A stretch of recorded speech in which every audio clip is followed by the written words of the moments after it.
어떤 왕이 거울 앞에 서서 거울을 보고 있었습니다.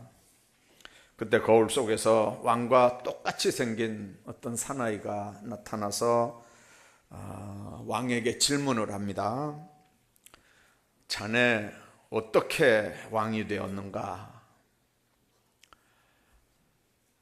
왕은 엉격거려 받은 질문에 이렇게 대답을 합니다.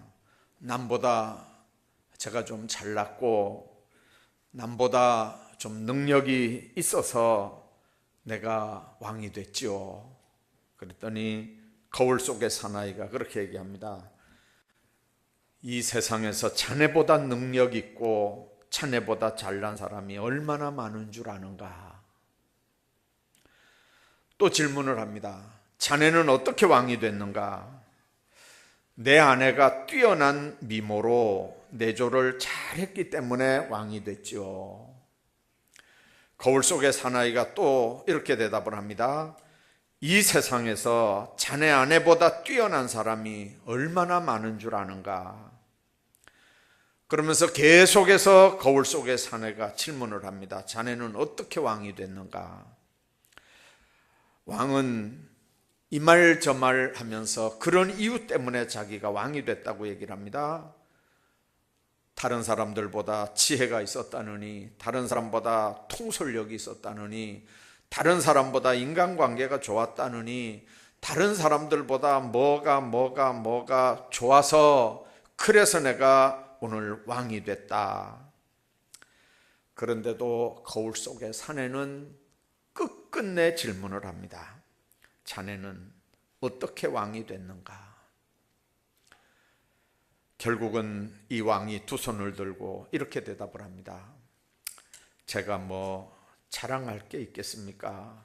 그저 하늘의 은총이지요. 하늘의 은총 덕분이지요. 그러자 비로소 그 거울 속의 사내가 사라지더라는 겁니다. 여러분들, 이 웃지 못할 이야기는 사람은 무엇으로 사는가, 즉 삶의 원동력이 뭔가에 대한 삶의 모범답안을 우리에게 보여주는 겁니다. 인간의 지혜나 능력, 가진 것들의 한계는 곧 하나님의 은혜의 시작일 뿐입니다. 그래서 바울은 고린도전서 15장 10절에서 이렇게 얘기합니다. 내가 나 된 것은 하나님의 은혜로다.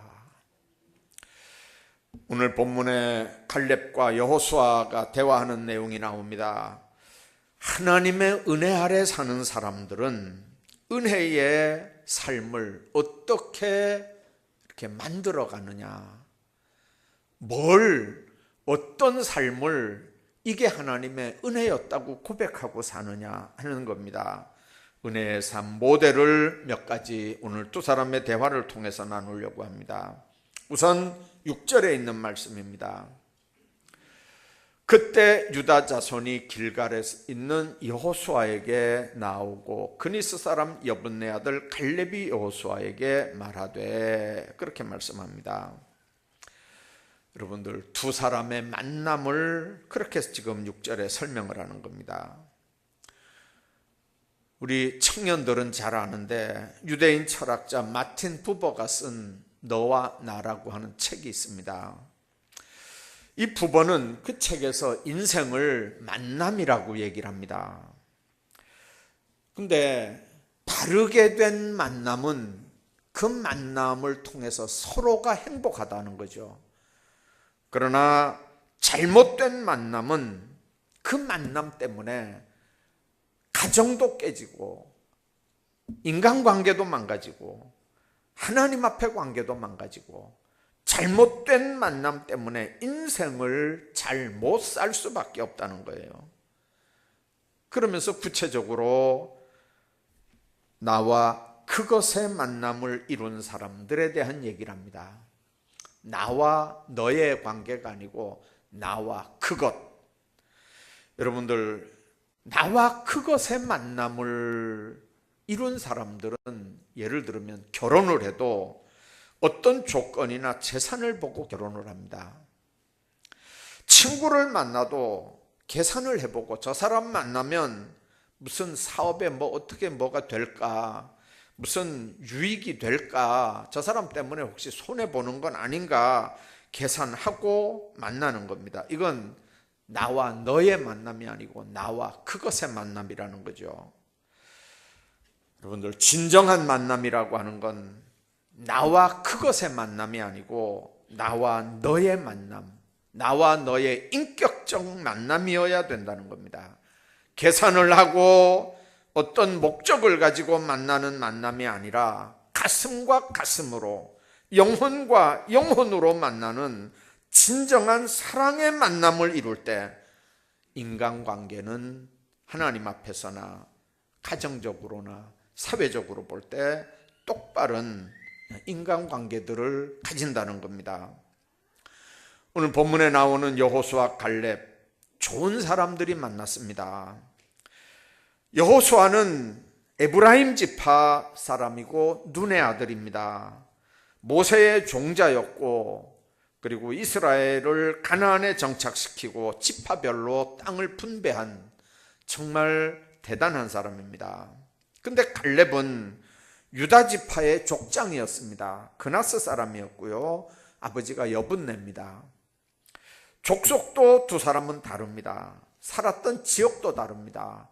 한 사람은 족장 출신이지만 한 사람은 모세의 시종이었습니다.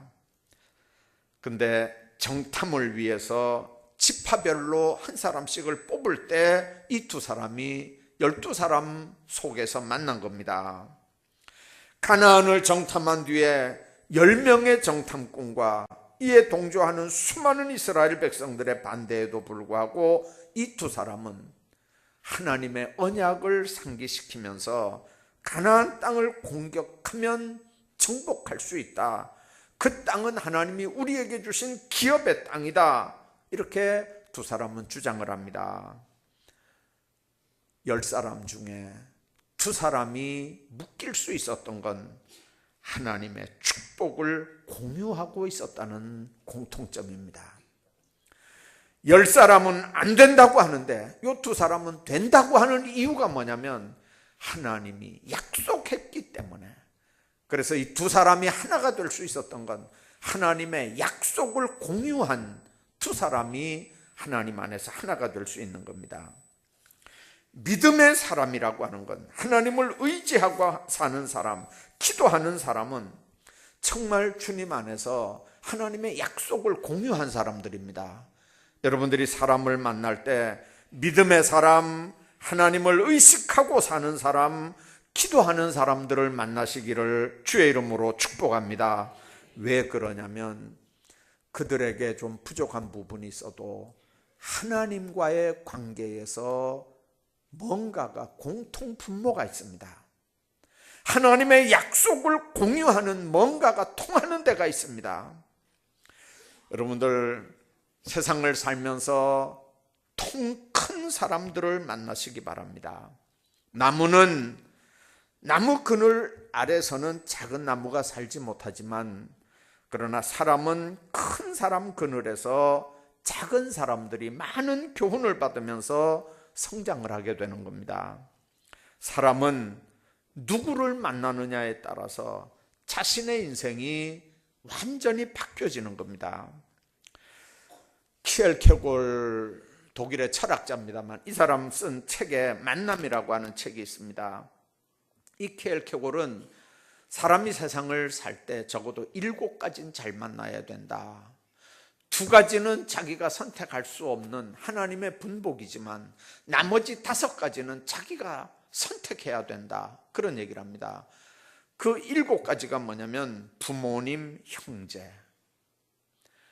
여러분들, 부모님과 형제는 내가 선택할 수 있는 거 아니잖아요. 이건 하나님의 분복이라는 거죠. 그러나 선생님, 친구, 부부, 이웃, 동업자, 이 잘 만나야 되는데 여러분들, 이 나머지 5을 잘 만나는 건 내가 어떤 눈으로 사람을 보느냐, 나와 통하는 인격적인 관계를 맺을 수 있는 사람이 누구냐에 따라서 정말 그 사람 때문에 내 인생이 좋은 쪽으로 얼마든지 바뀌어주는 만남이 된다는 거죠.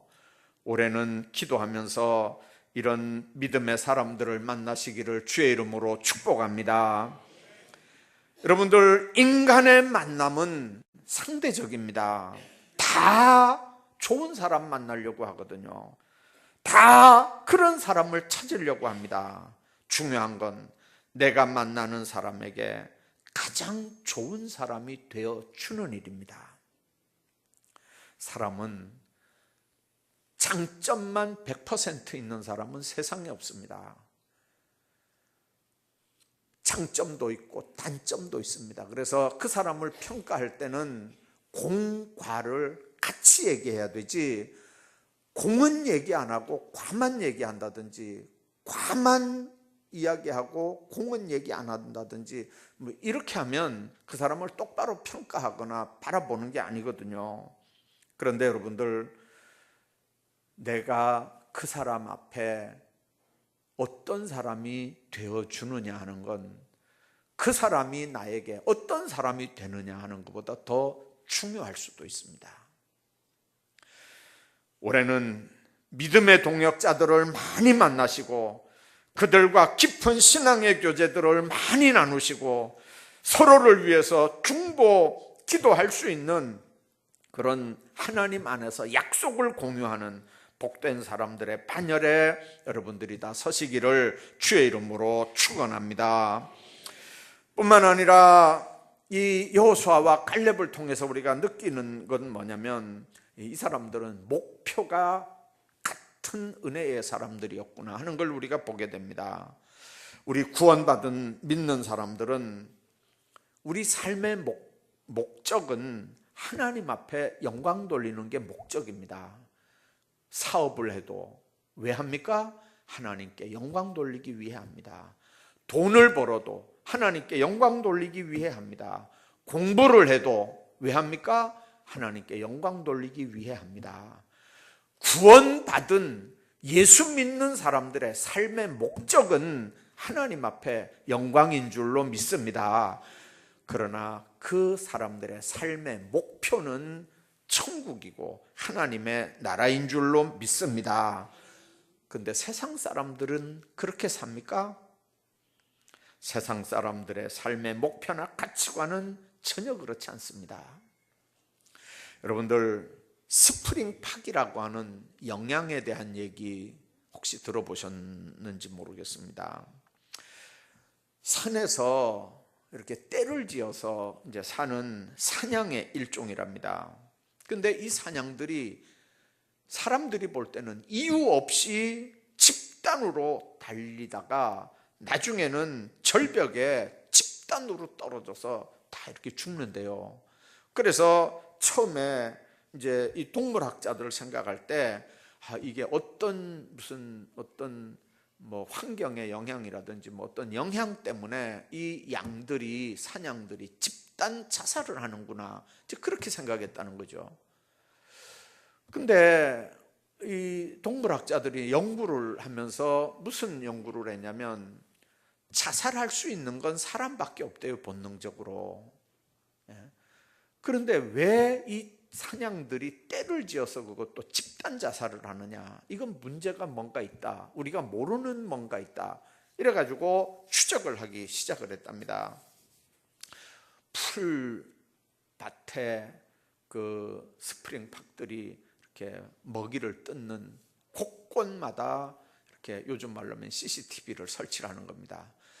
그리고 그 양들이 뭐 때문에, 어떤 영향 때문에 저렇게 들고 뛰서 절벽에 다 떨어져 몰살을 하는지를 동물학자들이 이제 발견을 해내는 겁니다. 나중에 보니까 너무 황당한 원인을 발견했습니다. 이유가 뭐냐면, 앞에 선두에 서 있는 양들이 풀을 막 뜯어먹고 이제 이렇게 뒤에 또 이렇게 오니까 풀을 뜯어먹으면서 이제 앞으로 이렇게 가는데, 이 멀쩡한 풀을 뜯어먹으면서 앞으로 가다 보니까 이제 밟으면서 가게 되잖아요. 근데 뒤에 따라가는 양들은 안 밟고 그냥 좀 가면 되는데 다 지지 밟고 가니까 이 풀 먹는 일이 신경질이 나는 거예요. 그러니까 밟지 말고 빨리 가라는 의미로 이상한 소리도 내고 그러면서 빨리 이렇게 이제 몰아가는 거예요. 그러면 앞에 양들은 충분히 먹을 수 있는 시간을 못 가진 채 뒤에 양들에 밀려서 이렇게 앞으로 자꾸 가게 되는 거예요. 그러면 뒤에 있는 양들이 계속 이렇게 오니까 그냥 앞에 있는 양은 방법 없이 조금 먹다가 가게 되고 조금 먹다 가게 되고 계속 뒤 양들이 계속 밀어닥치니까 이건 먹지도 못하고 이제 앞에 양들은 가게 되고, 뒤에 양들은, 앞에 양은 가면 이제 얼마든지 공간이 있으니까 앉아서 먹으면 되는데, 문제는 앞을 밀어내는 뒷 양들이 여유를 가지고 안 먹고 앞 양들을 따라가더라는 거죠. 뒷 양들에 밀려서. 그 이유가 뭐냐? 무리에서 떨어지지 않으려는 본능 때문에 그렇게 하더라는 거예요. 양의 본능은 멀리를 못 보거든요. 그러니까 양의 본능은 무리에서 떨어지면 늑대밥이 되는 거예요. 그러니까 어떻게 하든지 무리에서 떨어지지 않으려고 하는 본능이 있는 거예요. 근데 문제는 양들이 자기들이 뛰는 이유를 모르고 뛰더라는 거죠. 그저 앞에서 뛰니까 뒤에서 뛰고, 뒤에서 뛰니까 앞에서 밀려서 뛰고, 생각 없이 달리기 때문에 뛰긴 뛰는데 어디로 뛰는지도 모르고 뛰더라는 거죠. 멈출 생각도 못합니다. 뒤에서 달리는 양들 때문에 밀려가지고 그냥 멈출 수가 없습니다. 열심히 달립니다. 앞에 벼랑이 있는데도 멈추질 못합니다. 벼랑 앞에서 깨닫죠. 이렇게 하다 우리 여기 떨어져 죽는다. 그래도 못 멈추는 건 뒤에 양떼들이 계속해서 앞으로 밀어붙이기 때문에 결국은 순서대로 벼랑에 도착한 양들은 벼랑에 떨어져서 죽더라는 거죠. 여러분들, 스프링팝 영양들의 무작정 달리기와 이 죽음에서 우리는 놀라운 사실 하나를 발견해야 합니다. 목표가 없는 인생들, 뭐 때문에 사는지 목표를 정해놓지 않고 사는 인생들, 이 스프링팍하고 뭐가 다른 게 있느냐는 겁니다. 이 세상에 사는 오늘날 많은 사람들이 참 열심히 삽니다. 제가 상담했던 사람들 중에도 그렇게 얘기한 사람들이 있었어요. 목사님, 저는 뒤도 안 돌아보고요, 앞만 보고 열심히 살았습니다. 여러분들, 이 자리에 앉아 계시는 분도 계실지 몰라요. 저한테, 목사님, 저는 옆도 안 돌아보고요, 뒤도 안 돌아보고요, 오직 앞만 보고 열심히 살았습니다. 그렇게 하다 보니까 제 나이가 이렇게 됐고 제 몸은 이렇게 병들었고, 그래서 제가 그랬어요. 그래도 쌓아놓은 건 많잖아요. 그러니까 병든 이 몸 가지고 쌓아놓은 게 무슨 의미가 있겠습니까? 병든 이 몸을 가지고 쌓아놓은 게 무슨 의미가 있느냐는 거죠. 여러분들, 아침에 일찍 일어나서 밤늦게까지 일합니다. 그런데 이 영양처럼 무엇을 위해서 그렇게 숨차게 뛰는지를 모릅니다. 왜 그렇게 죽어라고 공부하는지 모릅니다. 요즘에 대학에 들어가기가 얼마나 힘든지 초등학생 때부터 대학 입시 방향을 맞추어서 공부를 한다고 그럽니다. 맞춤 과외가 서울에는 이제 보통이 됐습니다. 여러분들, 학생이나 학부모나 무엇 때문에 그렇게 열심히 공부에 열을 올립니까? 여러분들, 과학자가 돼서 나라와 민족 앞에, 이 세계 인류 앞에 내가 특별한 자리 나는 공헌을 하리라, 그런 목표를 가지고 공부하는 사람도 있겠죠. 그러나 여러분들, 뭐 때문에 그렇게 공부를 하냐면 대개의 사람들은 이 스프링팍 영양과 똑같습니다. 집단에서 이탈되는 게 두려워서 공부를 합니다. 남들은 다 대학 가는데 나만 대학 못 가면 소외되고 뒤지니까, 그게 싫으니까 남들 하는 대로 따라하는 겁니다. 여러분들, 무슨 목표가 있어서가 아닙니다. 여러분들 공부하는데도 목표가 없이 남들 하니까 한다. 여러분들 그런 공부가 무슨 의미가 있겠습니까? 여러분들 옆집하고 비교가 되니까 나도 이런 살림도 사고 싶고, 이런 자가용도 사고 싶고, 이런 집도 가지고 싶고, 만일 우리 삶의 목표가 그런 거라면, 그래서 내가 뒤처지는 게 아닌가 싶어서 무리를 위해서라도 장만하는 그런 삶이라면, 이건 스프링밥처럼 짐승적인 본능에 따라 살아가는 사람이 아닌가 하는 겁니다.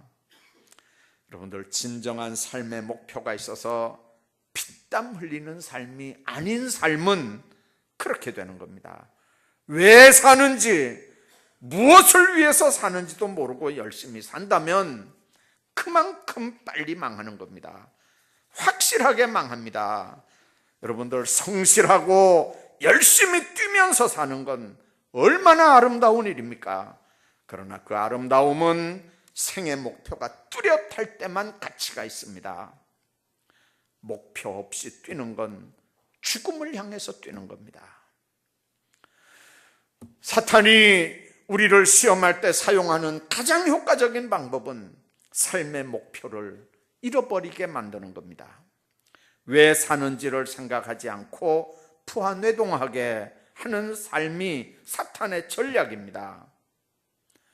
안 바쁘게 사는 사람이 어디 있습니까? 직장 생활하는, 바깥 일하는 남편뿐만 아니라 아내들도 바쁩니다. 할머니, 할아버지들도 바쁩니다. 심지어는 아이들도 너무 바쁜 세상입니다. 여러분들 목표가 있는 바쁨 얼마나 보람되겠습니까? 그러나 특별한 목표도 없이 남을 따라 사느라고 바쁜 건 이게 바로 멸망의 위기라고 하는 겁니다. 오늘 7절에 있는 말씀 한번 보십시오. 갈렙은 나이 40에 하나님의 약속을 붙잡고 성실한 목표를 세웁니다. 네 발로 밟는 땅은 영원히 너와 네 자손에게 기업이 되리라고 하는 말씀을 이룰 목표를 분명하게 세웁니다. 그리고 45년이 지났습니다. 이제 갈렙 나이가 85세입니다. 여러분들 85세인 갈렙이 여호수아에게 지금 와서 헤브론을 기업으로 달라고 지금 하는 거예요. 고린도전서 10장 31절에 보면 먹든지 마시든지 무엇을 하든지 다 하나님의 영광을 위해 하라, 그렇게 말씀합니다. 올해 여러분들이 하나님 앞에서 해야 할 목표가 뭡니까? 여러분들이 하나님 앞에서 어떻게 신앙생활을 하겠습니까? 어떤 가정을 꾸려가겠습니까?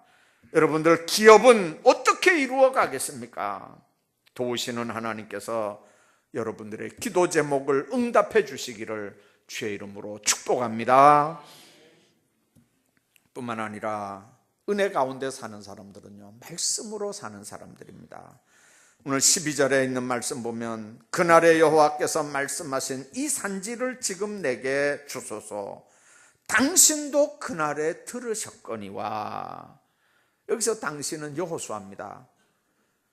여러분들 여기에 기록된 말씀은 로고스고 그 말씀이 내 안에서 역사하는 건 레마입니다. 일반적으로 우리는 하나님의 말씀이라고 할 때 로고스와 레마로 구분을 합니다. 로고스는 문자화된 성경으로 우리에게 들려주시는 하나님의 말씀입니다. 근데 레마는 그 로고스가 나의 삶의 현장에서 내게 다가오는 하나님의 음성으로 들려질 때를 레마라고 얘기합니다. 우리가 성경을 읽으면서 하나님의 음성을 듣는다고 말하는 건 기도하는 순간이라든지 아니면 길을 갈 때라든지 아니면 마음에 근심이 쏙 고민할 때라든지 우리 삶의 자리에서 또는 그 순간순간에 하나님은 우리 마음에 말씀을 합니다. 로고스가 아니고 레마로 말씀합니다. 하나님께서 성경을 통해서 우리에게 말씀합니다. 그러므로 하나님의 말씀을 들을 때, 우리가 레마의 말씀을 들을 때 언제든지 그 레마는 로고스에 근거된 말씀인지를 점검하셔야 됩니다.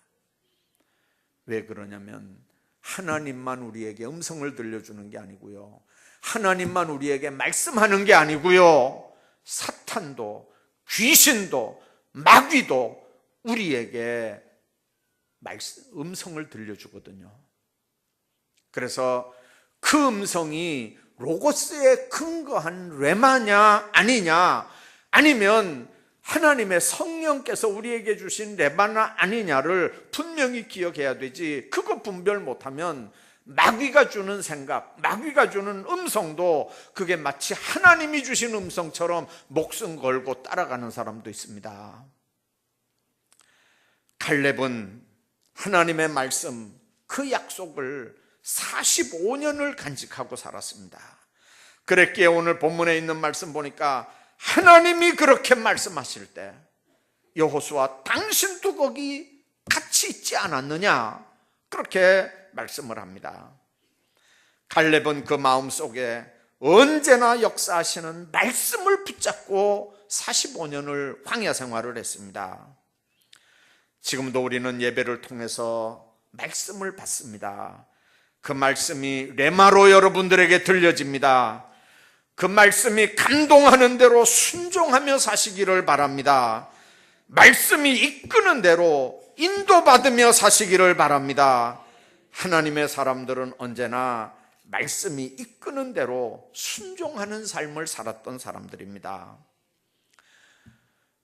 일본의 유명한 주석가인 우찌무라 간조가 그렇게 얘기를 했습니다. 하나님이 인간을 저주하신다면 질병이나 실패나 죽음 따위로 저주하시지 않고 성경을 읽어도 믿지 못하는 마음으로, 하나님이 살아계시는 걸 믿지 못하는 마음으로, 감사하는 마음이 우러러 나오지 않는 마음으로 저주하실 것이다. 우찌무라 간조가 그렇게 얘기했습니다. 우리 마음에 감동이 없는 건 저주입니다.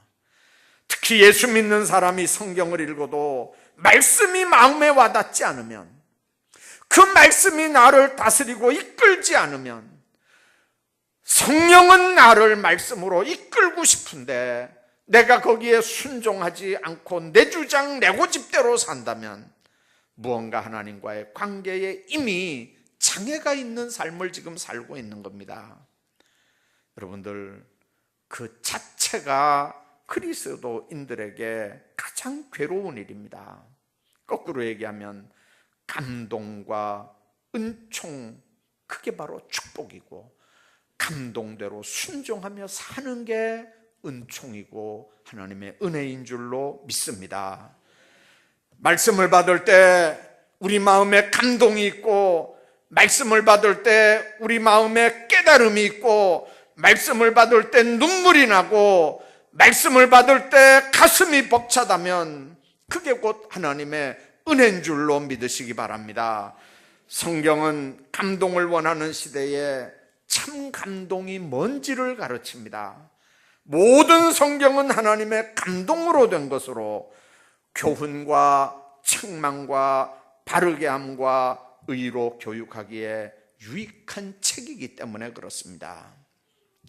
새해에는 갈렙처럼 여호수아처럼 좋은 믿음의 사람들을 만나시기를 주의 이름으로 축복합니다. 기도하면서 성실한 목표를 세우시기를 바랍니다. 말씀으로 사시고 말씀에 순종하며 사시기를 바랍니다. 말씀 앞에서 계속해서 말씀을 계속 받으면서 레마의 삶을 살아가시기를 주의 이름으로 축원합니다.